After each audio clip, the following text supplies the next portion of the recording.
24 diz assim: porque este meu filho já estava morto e reviveu, estava perdido e foi achado, e começaram a regozijar-se, e começaram a se alegrar com a vinda do filho que havia se perdido. Vamos orar, deixa a Bíblia aberta. Meu Deus e meu Pai, em nome de Jesus, nós te louvamos mais uma vez pela sua santa, gloriosa e bendita palavra. Fala conosco mediante, Senhor, ao ensino das Escrituras, Pai. Traz a revelação, a graça e o poder. Recebe para ti a honra, a glória e o louvor. Ministra sobre a vida da tua igreja, e que todos que aqui entraram, Senhor, possam ser transformados, regenerados, impactados pelo poder da palavra e do Espírito Santo. Amém. Tome o seu assento. Aleluia. Eu quero falar um pouquinho nesse ensino de regeneração, mas eu vou falar de uma forma diferente das outras vezes que eu preguei. Por isso eu abri no texto de Lucas, aonde fala do filho pródigo, não é isso? Essa passagem, Lucas capítulo 15, vai falar do filho pródigo, mas eu não quero pregar em cima do texto do filho pródigo. Eu só quero fazer uma introdução sobre o filho pródigo. O filho pródigo é aquele filho que um dia resolveu sair de casa, que um dia resolveu ir embora, e ele pediu a sua parte, a parte que ele tinha com o pai, a parte da sua herança, porque eles eram em 2 irmãos. Então o filho mais jovem, o filho pródigo, ele resolve ir embora de casa, e ele pede a parte dele ao pai dele. O pai dele era fazendeiro, tinha bens, tinha posses, tinha dinheiro na época, e o pai dele não era obrigado a dividir a herança com o seu filho mais novo. A palavra herança, irmãos, é para depois que o pai morre. A herança só é dividida após a morte do pai. Então agora vem o filho pedindo a parte dele antes do pai morrer. Então o pai não era obrigado a dar a parte dele.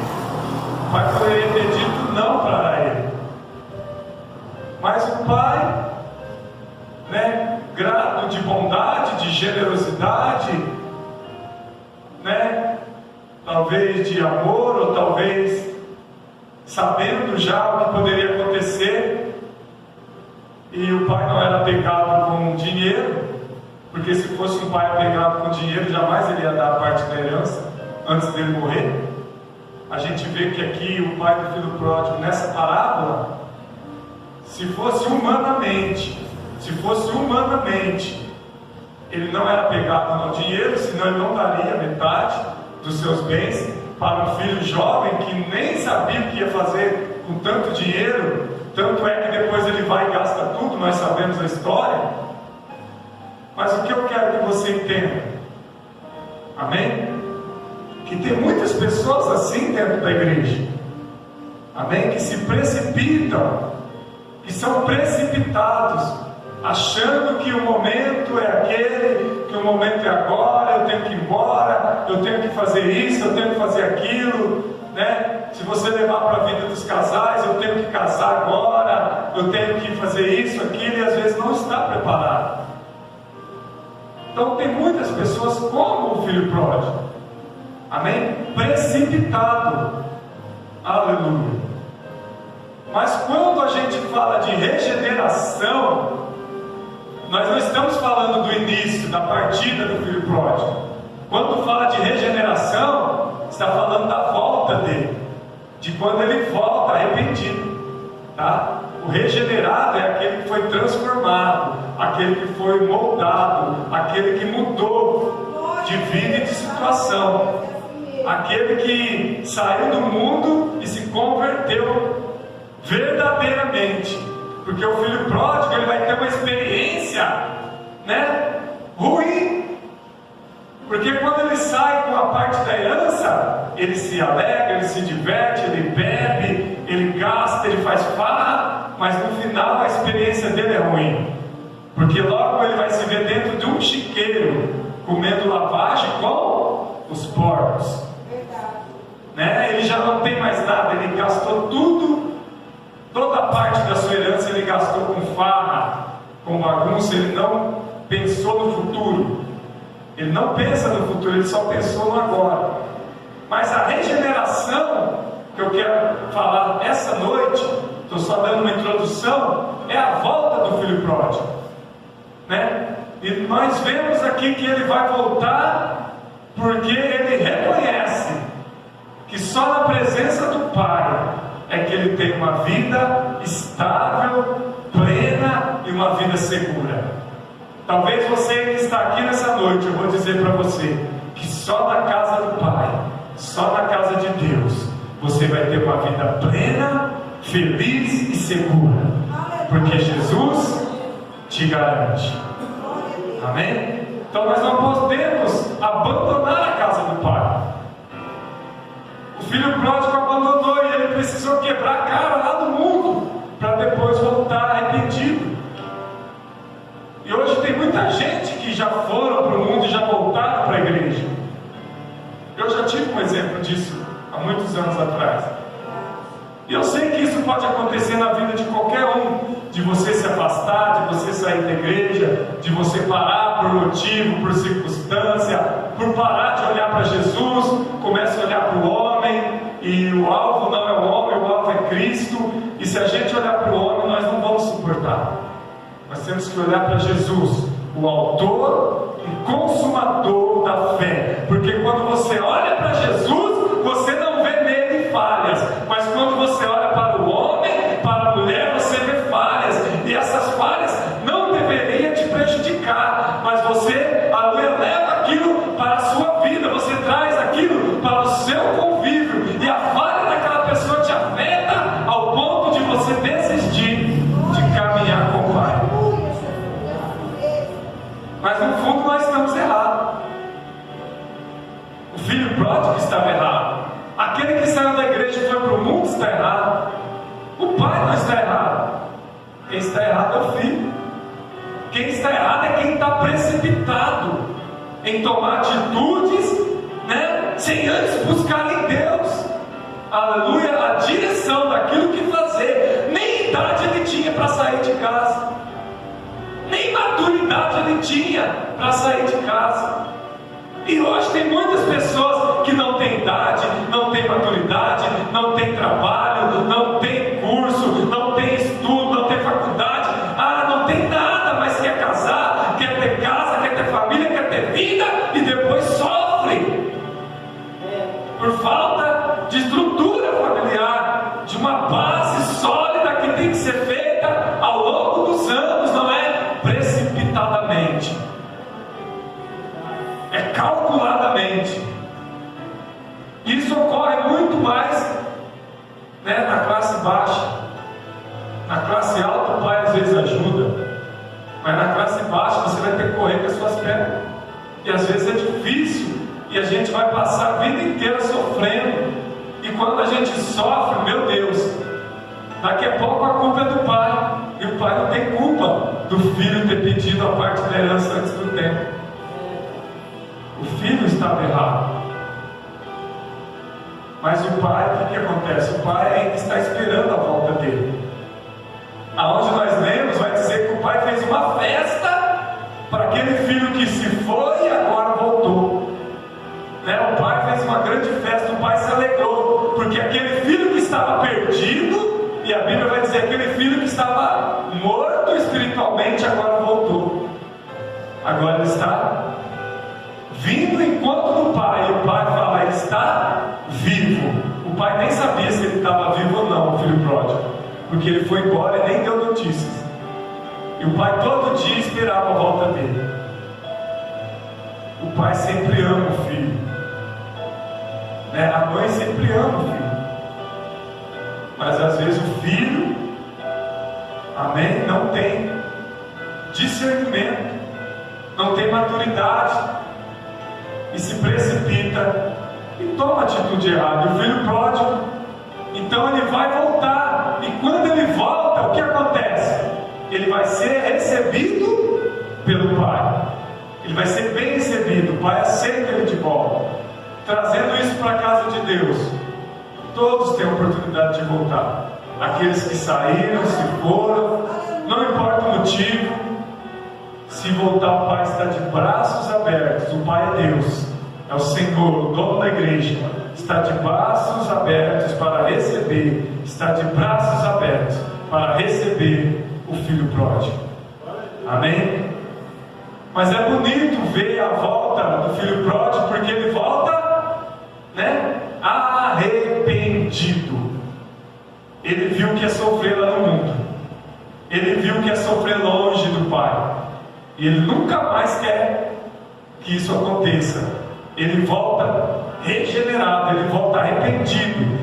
Ele volta arrependido. E quando o pai recebe ele vai ser regenerado, reintegrado, restabelecido, né? Isso vai gerar nele uma transformação, né? Porque ele disse: pai, eu não me importo, se o senhor quiser me receba apenas como seu empregado. Se o senhor não quiser receber eu como filho, me receba apenas como empregado. Mas não, o pai recebeu ele com honra, deu sandálias, deu vestes, deu anel, né? Deu uma grande banquete e recebeu ele como um filho que estava morto e reviveu. A tristeza da morte agora é a alegria da vida, da volta daquele que se perdeu. Amém? Então, irmãos, o filho pródigo, ele é regenerado. Se a gente for dar um final feliz para essa história, a história ela termina com a volta dele, com a festa, e acabou. Mas eu quero ir além. Eu imagino que o filho pródigo ficou com o pai por longos anos, até o pai morrer velhinho. Ele ali construiu a sua família, ali ele se casou, ali ele teve a sua esposa, ali ele ficou com o pai, ali ele foi até a velhice do pai, o pai dele morre, aí ele passa a tomar posse das terras da herança e cuidar daquilo que é do pai. Quer dizer que ele nunca mais quis partir, nunca mais ele quis se precipitar. Agora ele vai honrar o pai até o fim. Eu imagino isso, né? Que ele vai honrar o pai agora até o fim. Por quê? Porque ele foi regenerado, transformado. Ele sabe, aleluia, o que é sair da presença do pai para o mundo. Não é fácil para ninguém.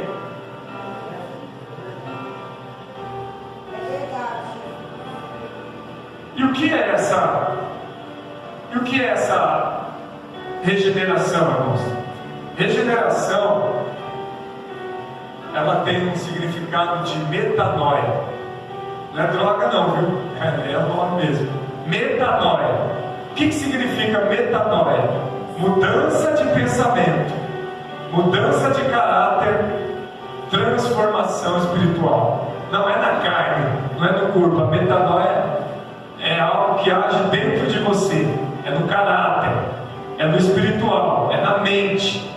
Uma mente renovada, transformada pelo poder de Deus. Então todos nós temos que passar pela regeneração.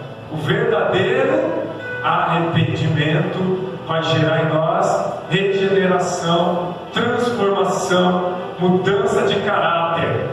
Amém? Quando você estava no mundo, aquilo que você praticava demonstrava o seu caráter no mundo. Hoje na igreja você demonstra um caráter cristão. Você tem que se parecer com Cristo. É um caráter transformado, mudado. Você não se parece mais com o mundo, né? Você não se parece mais com aquilo que você se parecia. Imagina aí com quem você se parecia lá no mundo. Você pode imaginar você. Com quem você se parecia, irmão? Com quem você se parecia, irmão? Eu sei com quem eu me parecia. Eu já me vejo com um boné de abarreta na cabeça, uma bermudona, um tênis Nike no pé, um óculos assim, né? Da Oakley, sabe? Igual esses jovens aí. E você, que jeito você se vê? Tem uns que é cowboy, né? Aquele chapéuzão, aquela calça, né? Aquela bota, né? Vários jeitos você pode se ver lá no mundo, né? Tem a piriguete lá do mundo, né? Tem ela também, mas hoje já é transformada. Tem vários exemplos, irmãos. Você não é aquela pessoa mais, nem eu sou. Eu estou querendo que você entenda quem você é e quem você é. Então já mudou tudo, irmãos. Por que mudou? Porque foi regenerado, transformado. Teve um processo no seu caráter. Amém? Nós não podemos mais se parecer com o mundo, mas agora vamos se parecer com Cristo. A Bíblia diz que nós temos que ser a imagem e semelhança de Cristo. Amém? Glória a Deus. Eu quero continuar te explicando. E a regeneração, irmãos, eu quero que você entenda ela como uma doutrina bíblica. Tudo dentro da Bíblia é uma doutrina, tá? Tudo. A regeneração é uma doutrina, a salvação é uma doutrina, a doutrina da fé, a doutrina da regeneração, né? Tem várias doutrinas. Doutrina do céu, doutrina do inferno, tem várias. Então vamos falar da doutrina da regeneração. É uma das principais doutrinas. Uma das principais. Não é a principal, mas é uma das principais doutrinas do Evangelho de Cristo e dos Apóstolos, né? Por quê? Por que ela é necessária? Essa doutrina é necessária e importante para a igreja. Amém? E ela às vezes é esquecida. Às vezes a pessoa esquece dela. Por quê? Eu vou te explicar porque ela é importante. A regeneração é o novo nascimento. Amém? É o que Jesus disse para Nicodemos. Nicodemos, você precisa nascer de novo.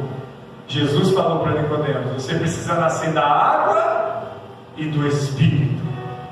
Está lá em João capítulo 3. Você precisa, Nicodemos, nascer da água e nascer do Espírito.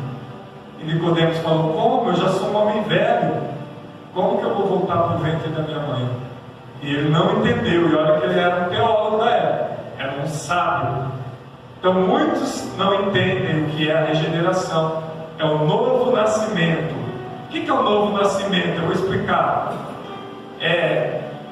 Você morreu para o mundo, nasceu para Cristo. Você morre para as coisas do mundo e nasce para as coisas de Deus. Morre para o mundo e nasce para Cristo. Esse é o novo nascimento. Nascer da água é o batismo. Nascer do Espírito é ser cheio do Espírito Santo.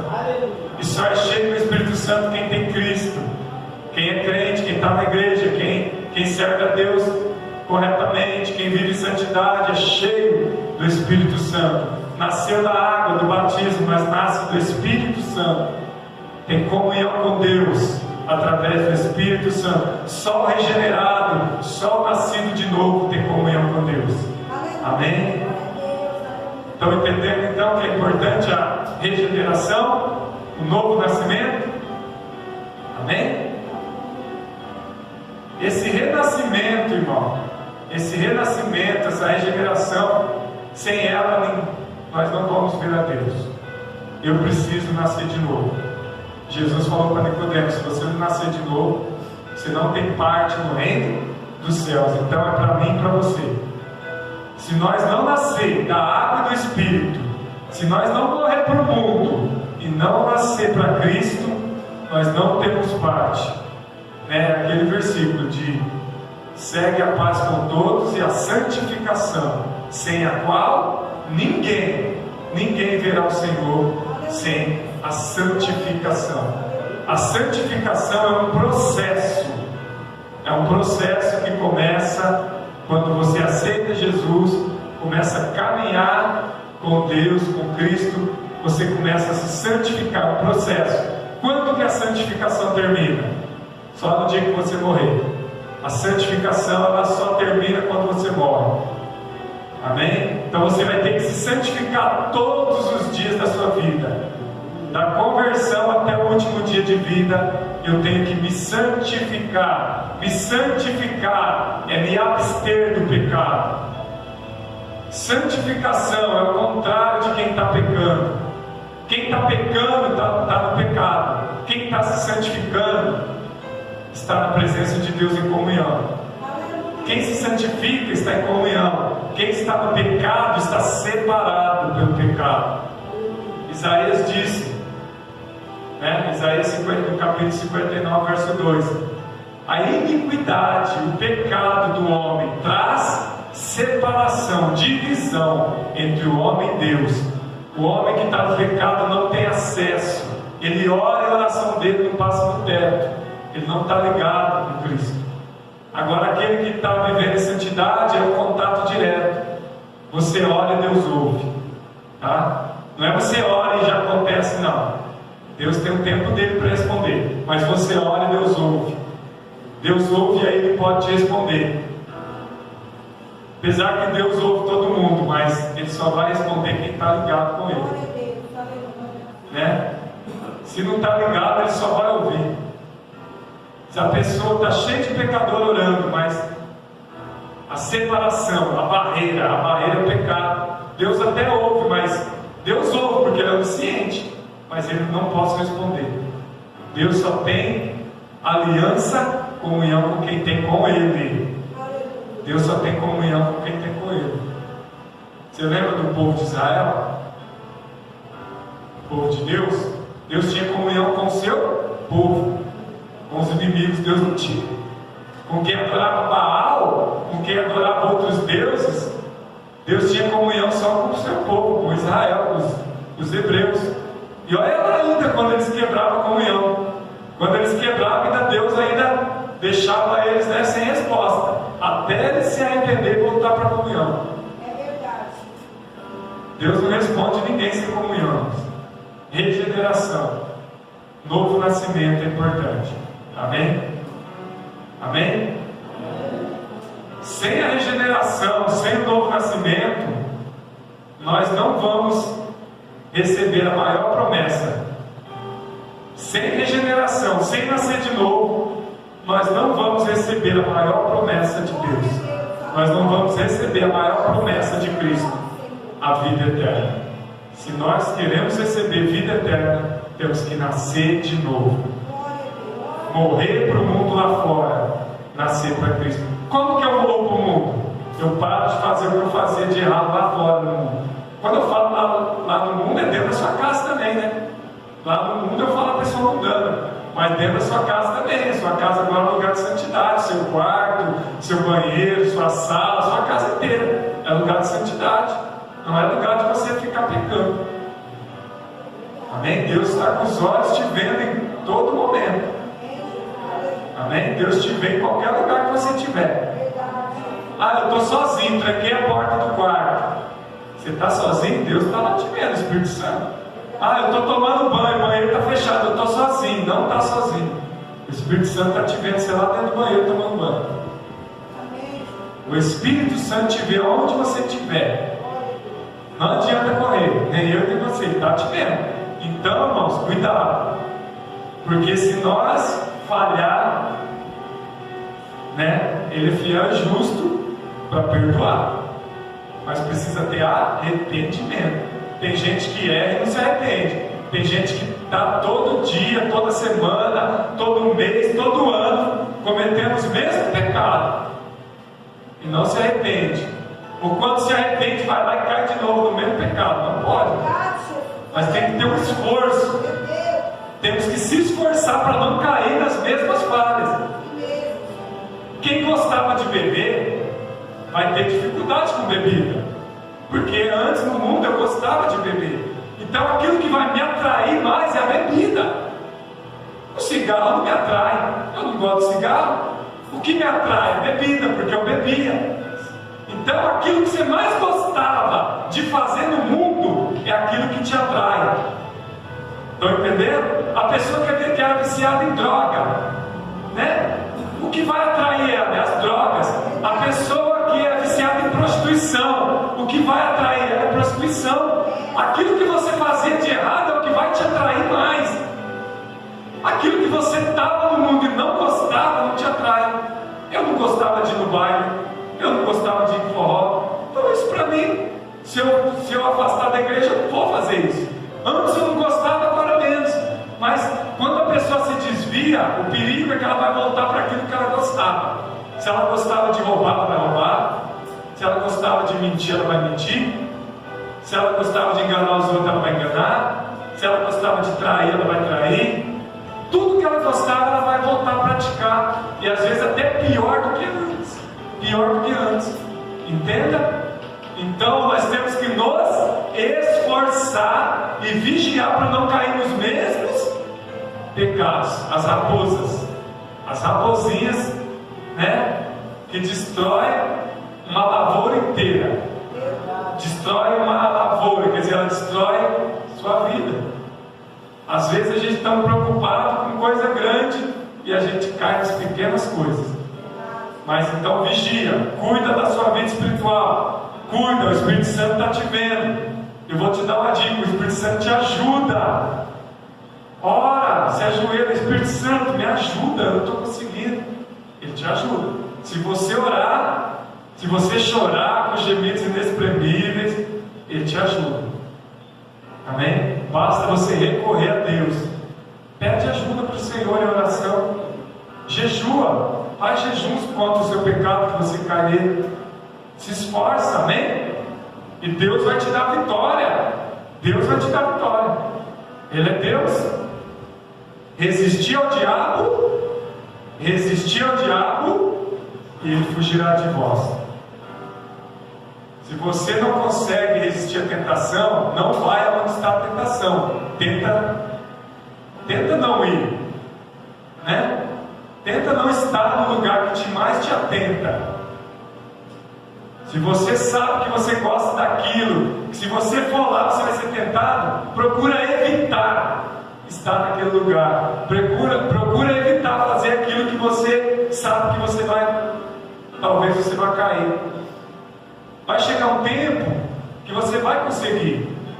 Eu tiro experiência própria minha. Eu já lutei com o pecado há muitos anos. Hoje, graças a Deus, eu tenho domínio sobre ele já há alguns anos. Mas antes era difícil. Amém? Eu estou te ensinando porque eu já tive experiência. Não vou falar aqui o que era para você, mas talvez você tenha algo assim. E, pastor, vai muitos anos? Vai 5 anos, vai 10 anos. Mas dentro da igreja, vai anos dentro da igreja lutando. Vai chegar uma hora que você vai conseguir estar naquele lugar e não praticar aquele pecado. Mas no início é difícil. Se você acha que você não vai conseguir, evita. Até o dia que você estiver forte o bastante para estar naquele lugar e não cair. Quando você já estiver, forte aí na presença de Deus. Como que você fica forte? Jejum, oração, presença na casa de Deus, comunhão com Deus contínua. Comunhão contínua é direta sempre. Comunhão com Deus é todo dia, irmãos, toda hora, não é de vez em quando. Amém? Lá em Atos, no capítulo 11, irmãos, pela primeira vez os discípulos de Jesus foram chamados de cristão.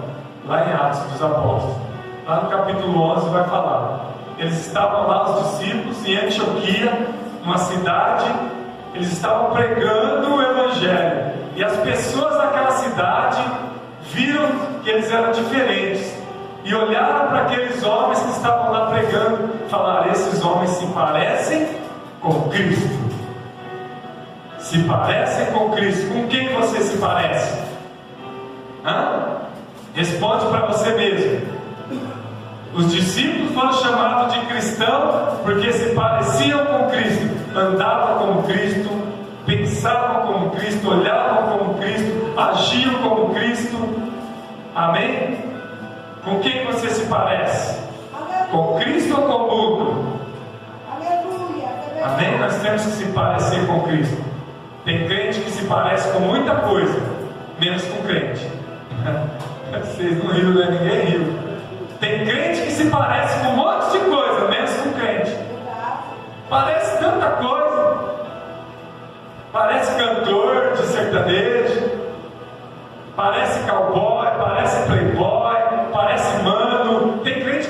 igual mano, os manos da rua, né? Tem mulheres aí que se parecem com as moças da novela, com as atrizes, e com as moças das esquinas, aquelas que ficam lá na esquina. Tem mulheres que se parecem, né? Se parecem com tanta gente, né? Com aquela atriz famosa, com aquela moça do Big Brother, você parece com ela. Não assisto não, irmão. Todo mundo que vem aqui em casa sabe que eu não assisto televisão. Nem antena de televisão tem em casa.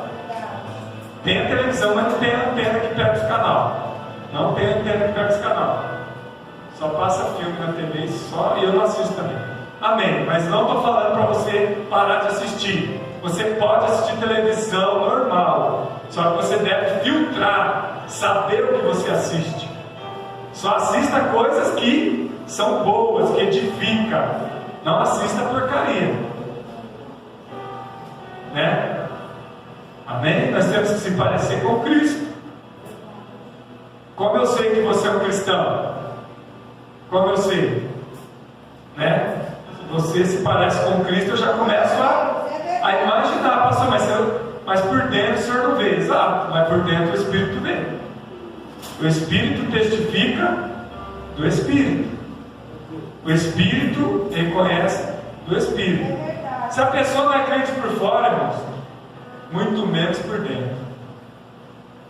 Não vem, não, pastor, ela é crente só por fora.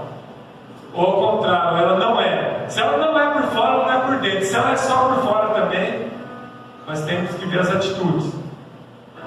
Tem que ser por completo, por dentro e por fora. Tem que ser crente por dentro e por fora. No interior e no exterior. Se você olha o exterior não se parece, não se parece. Dentro você não vai conseguir testificar. Agora, se você olha por fora, se parece, aí você tem que testificar e ver. Às vezes também só parece, mas não é, né? Amém? Agora eu vou te dar um segredo: ninguém é perfeito. Ninguém é perfeito. Perfeito é só Cristo. Amém? Ninguém é perfeito. Estão entendendo ou não? Aleluia? Ninguém é perfeito, irmão, mas eu vou te falar. Tem gente que brinca muito com o Evangelho. Tem gente que abusa demais da graça. Abusa da graça. Favor imerecido. Abusa. Né? O Evangelho hoje é muito moderno. O Evangelho hoje é muito moderno. Amém? Hoje não está fácil para manter uma igreja bíblica. Tá? Agora eu vou falar o que eu queria falar. Não está fácil para manter uma igreja bíblica. É mais fácil manter uma igreja, né? Nem sei que palavra que dá para dizer, uma igreja light, uma igreja moderna. É mais fácil. Mas tentar manter uma igreja bíblica da forma que nós estamos tentando é muito mais difícil. Amém? Amém ou não? Amém. Mas é o que nós temos que tentar. Às vezes as pessoas acham que eu prego duro demais. Às vezes as pessoas falam que eu prego duro demais. Se elas soubessem que eu estou fazendo isso para o bem delas, das pessoas mesmo,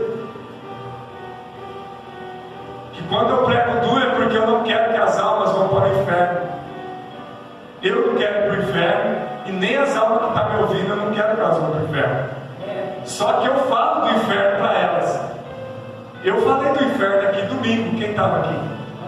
Eu falei que os pecadores que não se arrepender e morrer no pecado vão para o inferno.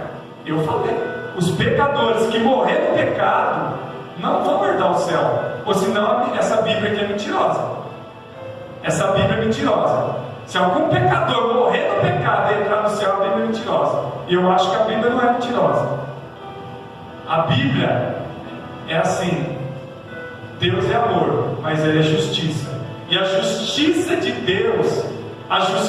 Deus diz que o justo, que vive pela fé em Cristo, aquele que ama a Deus acima de tudo, que anda segundo as Escrituras, que anda segundo o mandamento, aqueles que morreram para o mundo e estão vivendo para Cristo, vão entrar no céu. Vão entrar no céu. Nenhuma condenação há para aqueles que estão em Cristo, mas aqueles que deixaram Cristo, abandonaram. Estou falando daqueles que saíram das igrejas. Os que estão no mundo, se não se arrepender, já são condenados. Se não se arrepender, olha a palavra. Se arrepender, vão fazer parte, mas se morrer no mundo, sem arrepender, sem aceitar o sacrifício da cruz, o que você e eu aceitou, nós aceitamos o sacrifício da cruz. Tem gente que ainda não aceitou que Jesus veio, nasceu como homem, como carne, viveu, morreu, foi para a cruz, morreu naquela cruz, e ao terceiro dia Deus ressuscitou ele. Eu preciso crer nisso e ter fé nisso, ter fé, acreditar que isso é verdade e seguir tudo que está aqui da melhor forma possível. Não dá para fazer tudo, não, mas vou me esforçar. Deus sabe se você tem esforço ou não, se você luta para ser melhor ou não. Deus sabe. Todo dia nós temos que ser melhor. Amanhã eu quero ser melhor do que hoje. Hoje eu sou melhor do que o pregador que pregou aqui domingo. O pregador que pregou aqui domingo foi eu. Hoje eu sou melhor do que aquele de domingo. Tá? Amém? Só que, irmãos, eu vou falar, tá? Não tá fácil pregar o verdadeiro evangelho. As pessoas hoje não querem carregar a cruz, carregar o evangelho verdadeiro, bíblico. Irmãos, cada ano que passa vai ser pior, pastor? Vai ser pior. Sabe por que eu te falo? Quem é crente mais antigo aqui, de mais de 20 anos ou mais de 30 anos, vai entender. O evangelho há 20 anos, há 30 anos, era muito melhor do que o evangelho de hoje. Hoje o evangelho é moderno demais, irmãos. Quem aí que já tem mais de 20 anos? Eu tenho 24 anos de crente. Quem tem mais? Mais de 20 ou mais de 15 anos aí vai entender que o evangelho era melhor. Você não viu o que você vê hoje nas igrejas. Hoje as coisas se modernizaram demais. O que era pecado há 20 anos, hoje não é mais. O que não podia fazer há 20 anos, 30, hoje pode fazer dentro da igreja. É verdade. Eu duvido que há 30 anos atrás, vou dar só uma coisa desse tamanhozinho. Eu duvido que há 30 anos atrás, um pastor da Assembleia de Deus pregasse sem paletó e gravata, do jeito que eu estou aqui. Eu duvido que ele subia num púlpito há 30 anos atrás, sem paletó e gravata, e pregava uma mensagem. Todos usavam paletó e gravata. Hoje você vai ver gente só de camisa social, sem gravata, sem paletó. Estou dando um detalhe simples, é simples. Pastor, isso aí vai mudar se ele vai para o céu ou não? Não vai mudar se vai para o céu ou não. Estou dizendo que era doutrina, era uma doutrina a ser seguida. A saia das irmãs, as irmãs tinham uma saia aí generosa. Hoje em dia, se não tomar cuidado com a saia das irmãs, irmão, hoje nas igrejas de hoje, modernas, e você não pode falar isso, porque a pessoa não vem mais. Mas aqui não importa se não vem mais ou não. Os irmãos aqui já me conhecem, Os irmãos aqui já me conhecem, que eu não tenho medo de falar. Eu não vou falar agora, que eu só estou dando exemplo. Hoje tem carnaval gospel, hoje tem festa junina gospel, balada gospel, aniversário de 15 anos com festa gospel, com DJ, com discoteca, música mundana, eles revertem, eu não sei o que eles fazem, mas mistura hino com balada. Isso é uma coisa de doido que os jovens fazem hoje. Os jovens hoje não se importam a roupa que eles usam. Você vê jovens no altar com camisa de caveira, no altar. Eu vi numa igreja que eu fui, jovens no altar com camisa com caveira, no altar, irmão de Deus, camisa de rock. Irmãos, é altar sagrado e está lá louvando, adorando. Não